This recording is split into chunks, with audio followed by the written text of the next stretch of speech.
उत्तर प्रदेश में योगी सरकार के 2 की तैयारी अब चरम पर है। 25 मार्च को शाम 4 बजे योगी आदित्यनाथ मुख्यमंत्री पद की शपथ लेंगे और उसके लिए भव्य तैयारियां की जा रही हैं। 24 मार्च को बीजेपी विधायक दल की अहम बैठक है। लखनऊ के इकाना स्टेडियम में शपथ ग्रहण समारोह का आयोजन किया गया है। राज्यपाल आनंदीबेन पटेल उन्हें पद और गोपनीयता की शपथ दिलाएंगी। बताया जा रहा है कि उप मुख्यमंत्री, कैबिनेट मंत्री, राज्य मंत्री, स्वतंत्र प्रभार और राज्य मंत्री भी मुख्यमंत्री के साथ शपथ ले सकते हैं। समारोह में प्रधानमंत्री नरेंद्र मोदी, गृह मंत्री अमित शाह, रक्षा मंत्री राजनाथ सिंह, बीजेपी अध्यक्ष जेपी नड्डा सहित केंद्र सरकार के मंत्री और बीजेपी शासित राज्यों के मुख्यमंत्री शामिल होंगे। विपक्ष के नेताओं में समाजवादी पार्टी के संरक्षक मुलायम सिंह यादव, राष्ट्रीय अध्यक्ष अखिलेश यादव, कांग्रेस अध्यक्षा सोनिया गांधी समेत कई राज्यों के मुख्यमंत्रियों को निमंत्रण भेजा गया है। और इकाना स्टेडियम में मुख्यमंत्री का शपथ ग्रहण समारोह होना है, जिसका जायजा लिया हमारे संवाददाता रजत सिन्हा ने।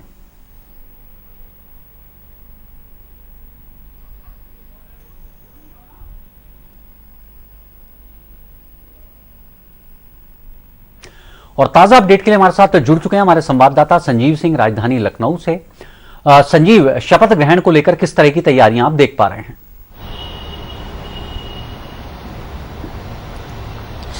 देखिए, अगर शपथ ग्रहण की बात की जाए तो 25 तारीख को जो है ये शपथ ग्रहण समारोह होना है और 4 बजे का समय जो है निर्धारित किया गया है।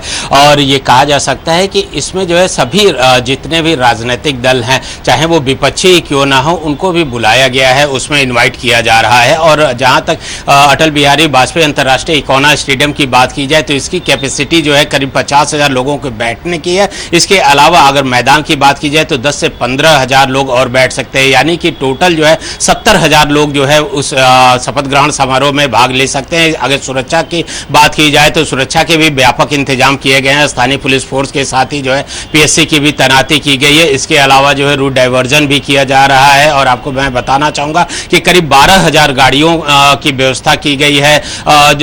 इकोना जो स्टेडियम है वहां पर खड़ी हो सकती हैं 12,000 गाड़ियां। इसके अलावा 1,000 जो बसें हैं उनके लिए जो है एलडीए ने अलग से व्यवस्था की है, यानी कि जहां पे इकोना स्टेडियम उससे आधा किलोमीटर की दूरी पे जो है स्टैंड बनाया गया है। और इसके अलावा जो है काफी ये कह सकते हैं कि अगर सुरक्षा की जिस तरह से मैं बात कर रहा था कि स्थानीय पुलिस फोर्स के साथ ही पीएससी की तैनाती की गई है और सैनिक बल की भी तैनाती की गई है। और इस शपथ ग्रहण समारोह में ये कह सकते हैं कि जो योगी सरकार 2 के जो है शपथ ग्रहण समारोह होंगे, इसमें जो है डिप्टी, अगर सीएम की बात की जाए तो अभी तक जो है कोई निर्धारित नहीं किया गया है कि 2 डिप्टी सीएम होंगे या फिर 3 डिप्टी सीएम होंगे। लेकिन अभी तक की जानकारी है उसके अनुसार जो है 2 डिप्टी सीएम के भी शपथ ले सकते हैं। और इसके अलावा कैबिनेट मंत्री की बात की जाए तो करीब 24 से 25 जो है कैबिनेट मंत्री जो है शपथ ग्रहण उसमें करेंगे और कई राज्य मंत्री भी। यानी कि ये कहा जा सकता है कि अगर जो तैयारियों की बात की जाए तो तैयारियां युद्ध स्तर पर चल रही हैं और लगातार जो है जो अधिकारी हैं उनका भी भ्रमण जो है इकोना स्टेडियम के आसपास लगा हुआ है। जी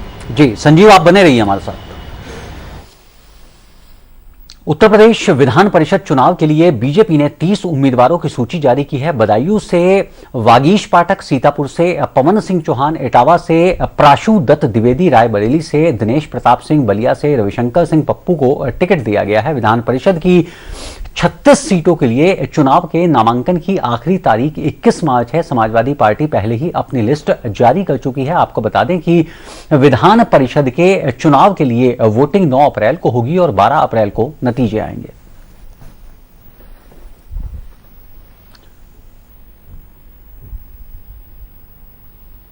और ताजा अपडेट के लिए हमारे साथ एक बार फिर से जुड़ चुके हैं लखनऊ से हमारे संवाददाता संजीव सिंह। संजीव, जाहिर तौर पर संख्या बल के आधार पर देखा जाए तो बीजेपी ने 30 कैंडिडेट्स के नाम दिए हैं। कितने कैंडिडेट्स ऐसे हैं जिनकी संख्या बल के आधार पर, यानी कि विधायकों की संख्या के आधार पर जीत सुनिश्चित मानी जा रही है?